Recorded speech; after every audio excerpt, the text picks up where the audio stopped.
위대한 신학자이자 수도자이신 성 아우구스티누스, 한국에는 어거스틴으로 많이 알려져 있는 이 어거스틴은 그의 삶에 어두웠던 과거가 있었음을 자신의 책 고백론을 통하여 이야기하고 있습니다.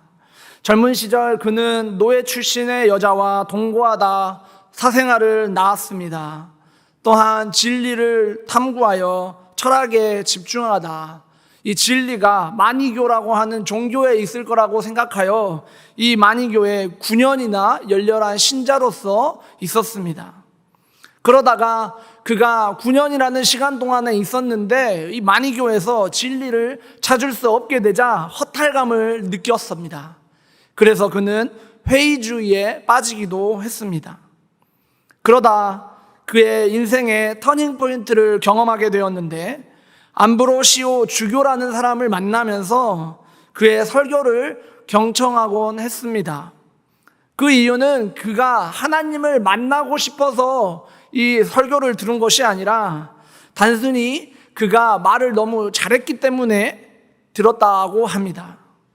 어느 날 자택 정원을 거닐면서 고민하고 있던 순간에 어디선가 그에게 한 음성이 들렸습니다. 집어서 읽어라 라고 하는 어린아이의 목소리였다고 합니다. 그는 그 음성을 듣자마자 뭐라도 집어서 들어야 되겠다, 읽어야 되겠다 라고 생각했습니다. 그래서 집에 들어가자마자 눈에 보이는 책을 하나 들고 펼쳤는데 그 책이 성경이었고 그 말씀은 로마서 13장 13절에서 14절의 말씀이었다고 합니다. 제가 세 번역으로 읽어드리겠습니다. 낮에 행동하듯이 단정하게 행합시다. 호사한 연애와 술 취함, 음행과 방탕, 싸움과 시기에 빠지지 맙시다. 주 예수 그리스도로 옷을 입으십시오. 정욕을 채우려고 육신의 일을 꾀하지 마십시오. 어거스틴이 들고 읽은 이 책의 본문을 통하여 어마어마한 충격에 빠지게 되었다고 합니다. 자신의 삶의 방탕과 정욕으로 삶을 살았던 그의 삶에 이제 더 이상 그렇게 살지 않겠다 다짐하며 회개하게 되었습니다.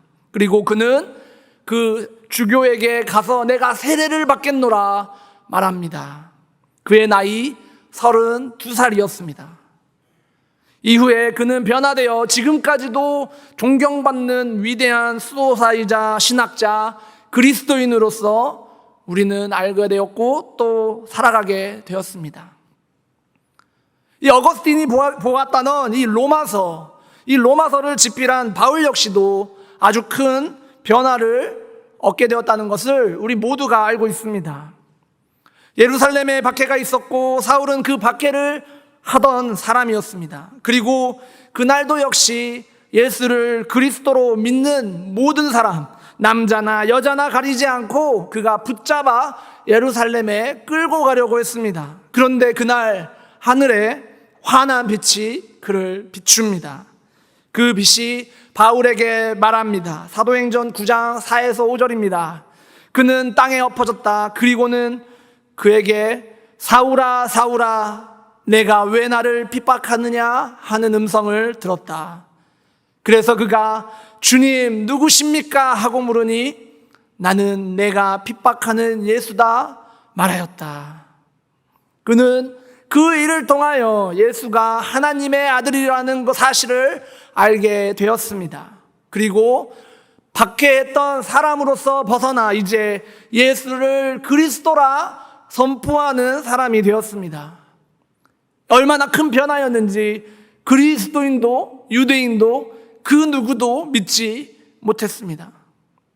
바울은 이제 이전과는 다른 삶을 살게 되었고 그는 그가 남긴 많은 편지들을 통하여 지금도 우리는 복음의 등불이 되어 비춰주고 있습니다. 오늘 함께 읽은 그 본문에서 어쩌면 그들과 같이 극적인 상황, 극적인 변화는 없지만 어쩌면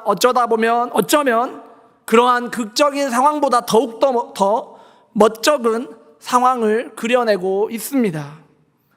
그는 이 앞서 말한 두 사람과는 다르게 예수를 믿었고 수제자 중에 한 명으로서 그 누구보다 예수를 따랐던 사람이었지만, 그러나 지금은 예수를 배반하고 떠나온 상황입니다.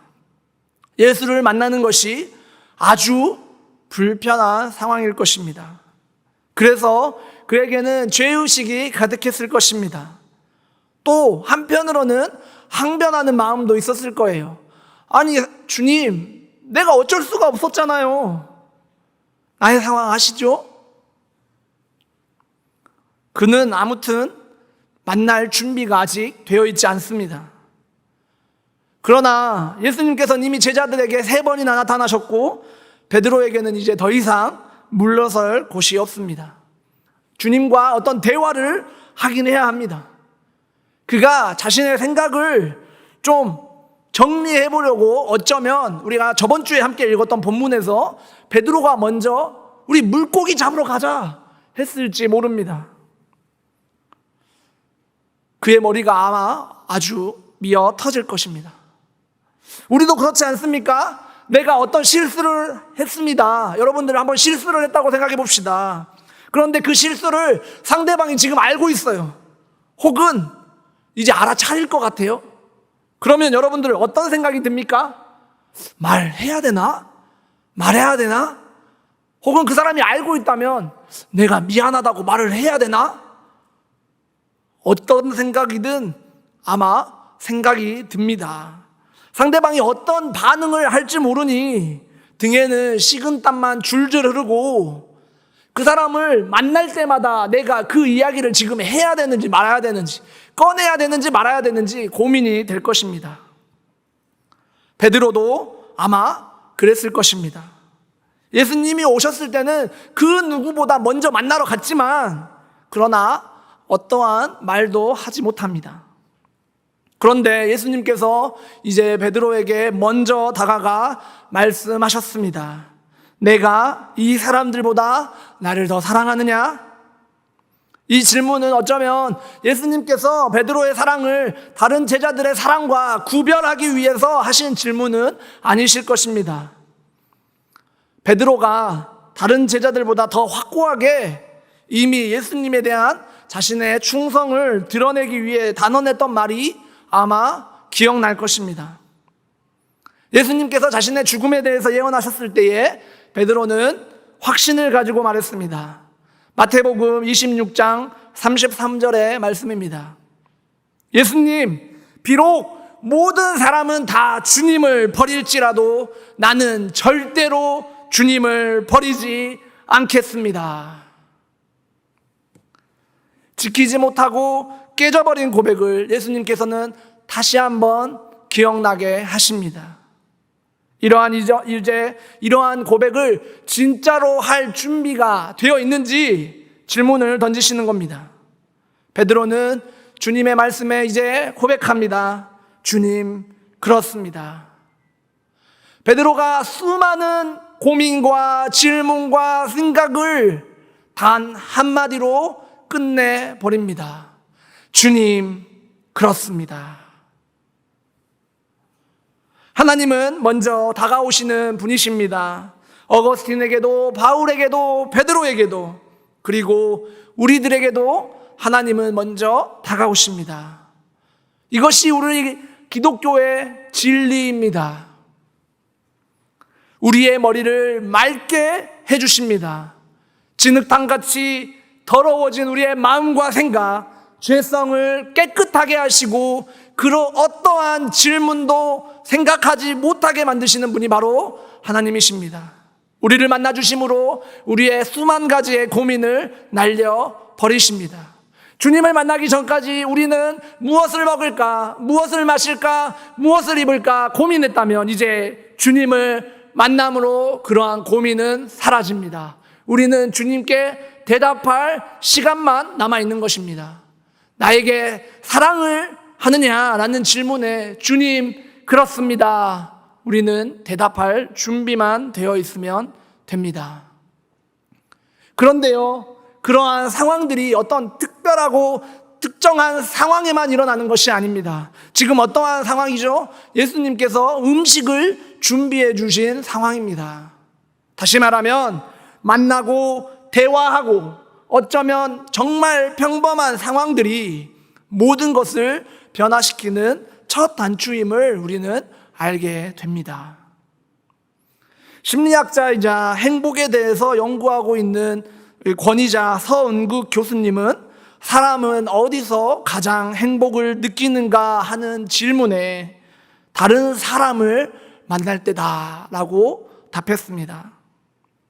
사람을 만날 때 그 사람을 통해서 우리는 가장 큰 행복을 느낀다라는 것입니다. 이처럼 만남은 사람을 행복하게 하는 가장 큰 행복이자 중요한 수단입니다. 그래서 이 말씀하셨을 때에 외향적인 사람이 내향적인 사람보다 좀 더 행복할 수 있다라고 이야기합니다.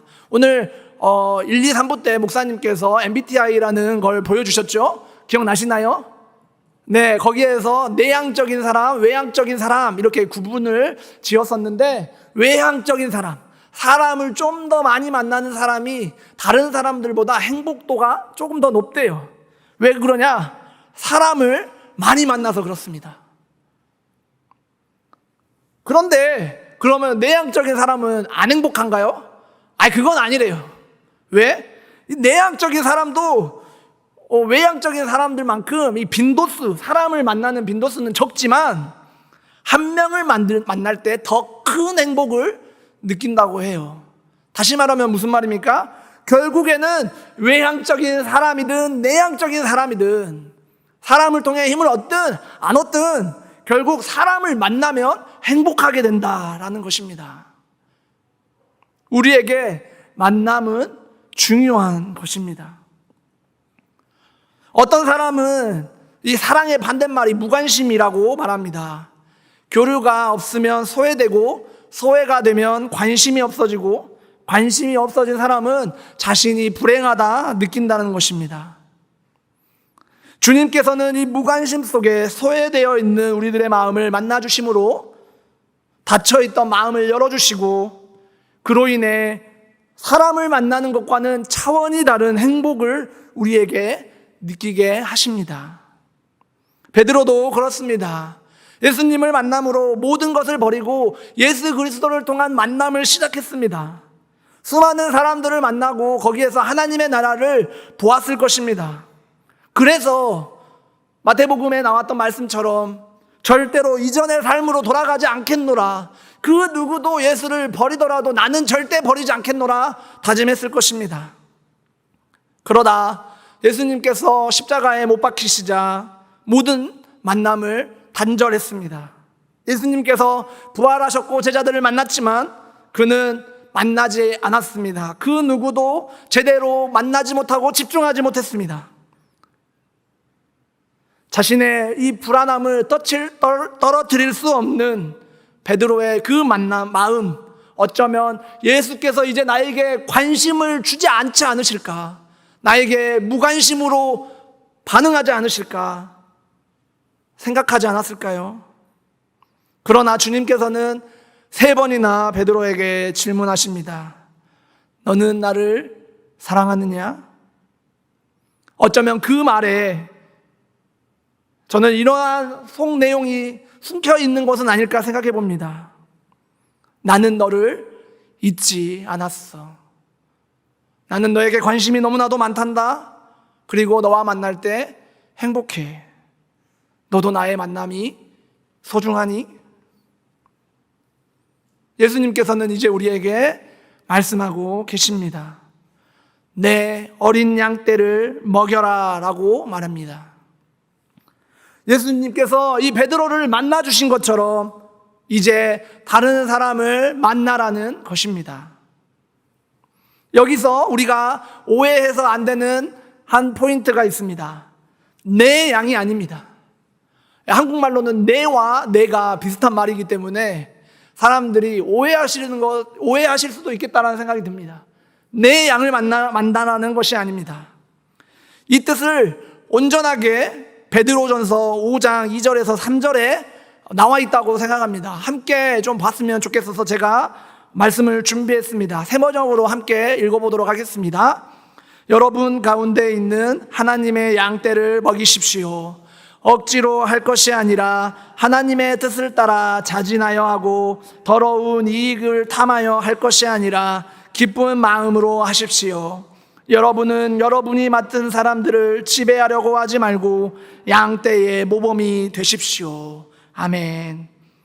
주님께서는 우리에게 맡겨주신 양들이 있습니다. 그리고 그 양떼를 먹이라 말씀하십니다.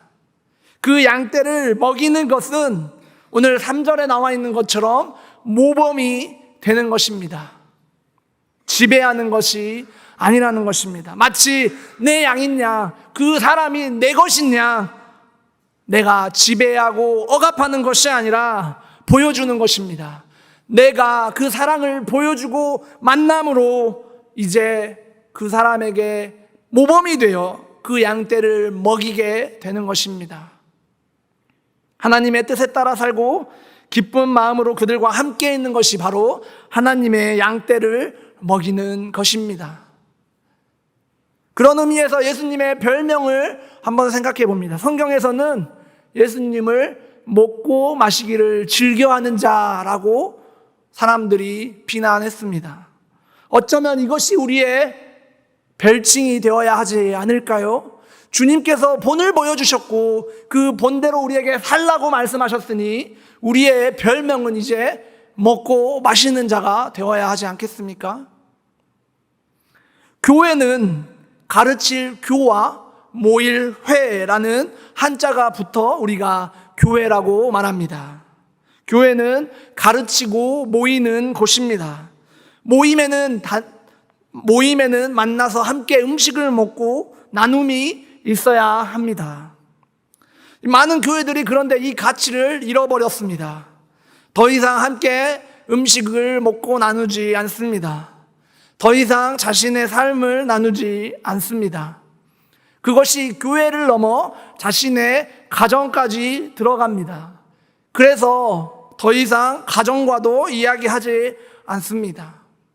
제가 교회 수련회 청년부와 중고등부 연합수련회에서 미디어와 관련된 이야기를 좀 나누면서 혹시 중고등부 청년들과 또 거기에 계신 선생님들 중에 가족과 함께 식사를 할 때에 핸드폰을 보시는 분이 있느냐라는 질문을 제가 했었습니다. 몇 명이 식사할 때 핸드폰을 보신다라고 손을 들었어요. 가족과 함께 대화를 좀 하느냐라고 물었더니 하루에 10분도 안 되는 분들도 있었습니다. 밥 먹을 때도 핸드폰을 보면서 대화를 안 하는데 평상시에 대화를 하겠습니까? 그러다 보니 가족 간에도 대화가 없어지는 거죠.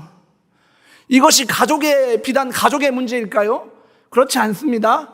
다른 사람들과 가장 가까운 사람하고도 대화를 잘 안 하는데 하물며 교회에 와서 모여서 대화를 하겠습니까?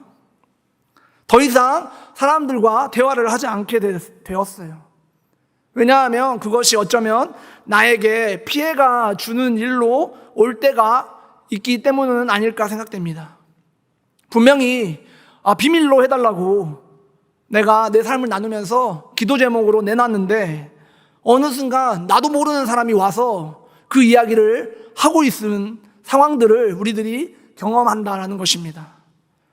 가장 소문이 빠른 곳이 어딥니까? 라고 묻는다면 많은 사람이 교회를 이야기하곤 합니다. 저도 몰랐던 청년들의 연애 이야기가 다른 사람을 통해서 들려옵니다.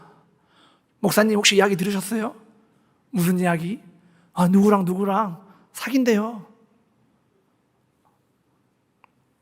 여러분들도 그런 경험 있으시죠? 지금 웃고 계시는 분들이 있으시는 거 보니까 그러신 것 같아요. 사람들이 이 정보를 가지고 어떻게 보면 다른 사람들을 쥐락펴락하는 것 같아요.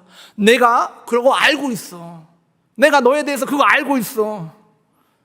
그러다 보니 사람들이 더 이상 나누지 않습니다. 신뢰하지 않아요. 신뢰하지 않으니 이야기를 안 합니다. 관심을 갖지 않습니다. 더 이상 그 사람과 함께 교제가 없어집니다.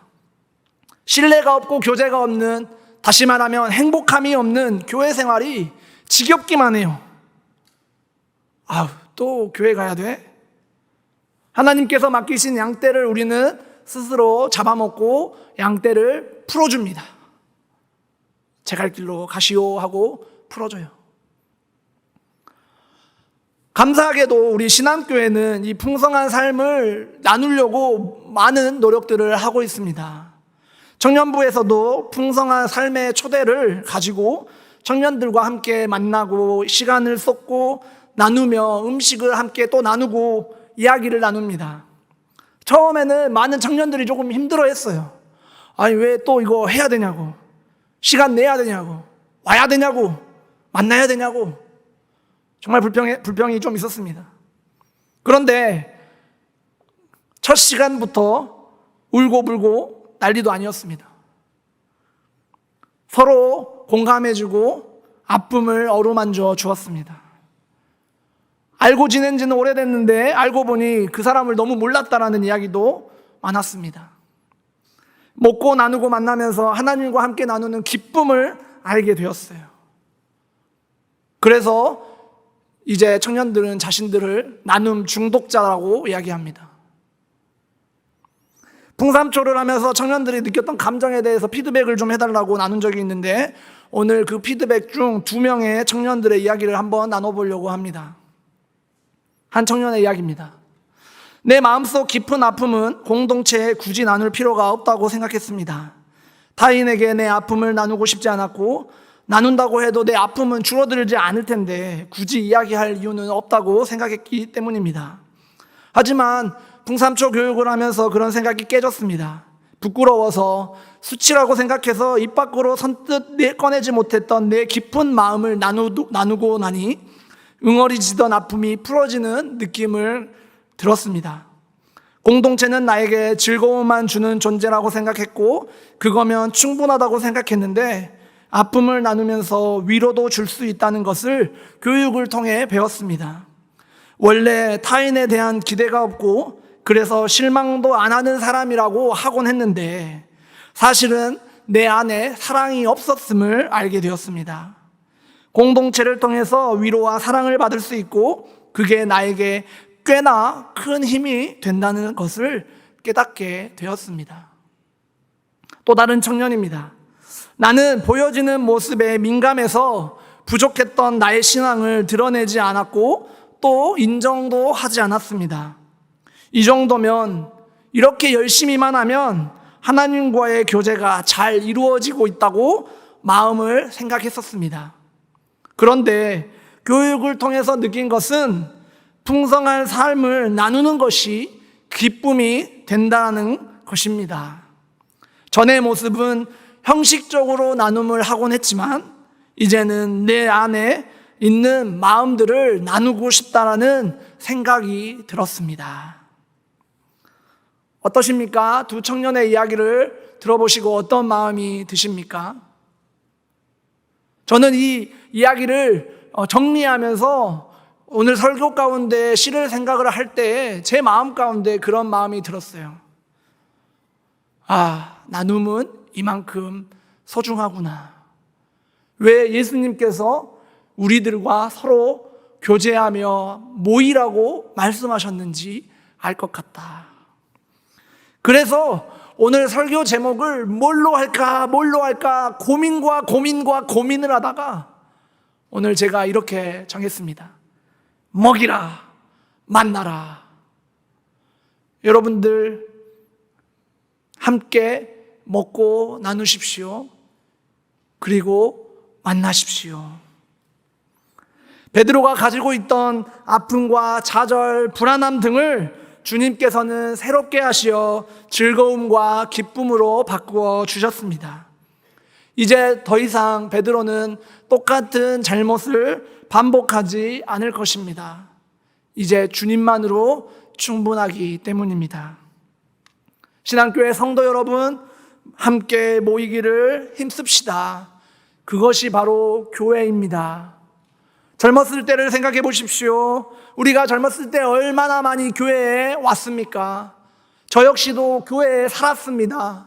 청년회 때 집에 들어간 적이 없어요. 하도 집에 안 들어가니까 어머니는 저에게 집에 대체 언제 들어오니 하고 물으시곤 했습니다.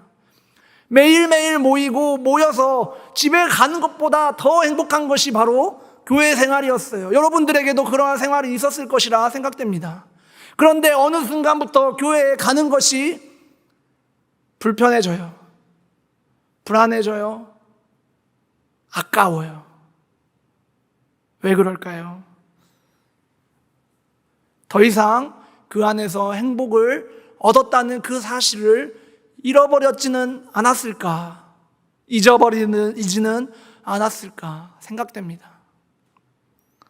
이제 우리는 교회라는 이름으로 함께 모일 때에 하나님의 이름으로 먹고 마시며 나눔으로 진정한 기쁨을 누리기를 소망합니다. 하나님의 사랑이 우리 안에 가득하여져서 사랑이 넘치고 행복이 넘치는 그러한 교회 되길 희망합니다. 기도하겠습니다.